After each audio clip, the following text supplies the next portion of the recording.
Welcome back to our channel, and for today's vlog guys, tingnan nyo naman, nakakatakam itong barbecue. Nag-barbecue kami ni Mr. nitong Sunday, at siya nga pala, ito yung update ng aming mga pananim. Tingnan nyo, ang bilis lumago nitong aming pananim. Nag-uulan kasi nitong mga nakarang araw, kaya naman mabilis lang lumago ang mga pananim. Maya-maya pa ay mamumunga na itong ating mga pipino. At tingnan nyo guys, si Mr. O busy sa pagbabarbecue. Kahit pinilit ko lang. Ayan, si Mr. kasi ay galing sa work. Pero sabi ko sa kanya, ang dinner natin ngayon ay barbecue. Pagkatapos ko kasing mag-grocery ay ito, akin nang minarinate itong pork para sabi ko pagdating ni Mr. ay ipapahanda ko na yung grilling para mas makapag-grill kami dito sa likod bahay. So guys, ito ay sa likod bahay namin. So yan yung mga pananim namin, medyo lumalago na. And tingnan nyo guys, ayan, napakasimple lang naman. Magagayat lang naman ako ng kamatis at saka nag-blanch na ako nitong mga gulay para kapartner nitong ating pang barbecue. At napakasarap na guys nitong ganitong ulam. Pagka ganitong summer kasi guys dito sa Canada ay marami talaga ang nagbabarbecue at nagpipiknik. Kaya kung hindi kayo nagpipiknik ng mga magpipinsan, magkakababayan o magkakatrabaho, ay magbabarbecue kayo sa likod bahay. Wala nga lang dito ang mga bata kasi may kanya-kanyang lakad.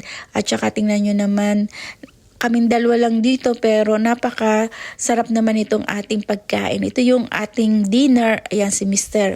Gutom na gutom. Tingnan nyo naman guys. Oh, ang laki ng subo. Talaga naman napakasarap kumain pagka ganitong sakol, diba? Ayan, tingnan nyo guys.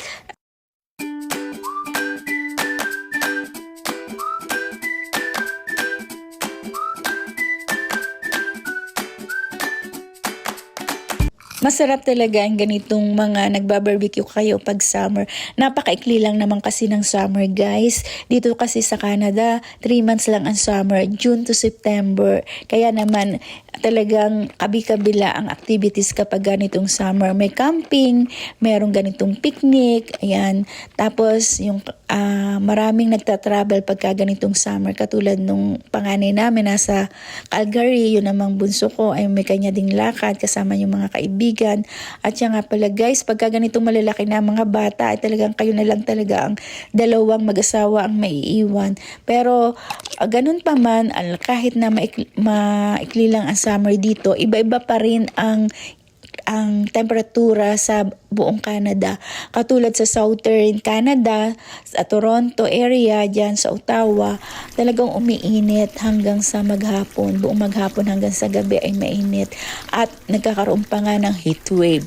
Dito naman sa Prairie Province, like dito sa Winnipeg, sa Saskatchewan o Regina, pati na rin sa Calgary, ay mainit sa araw pero malamig naman sa gabi. Cold summer night ika nga. Dito yan sa Prairie Province.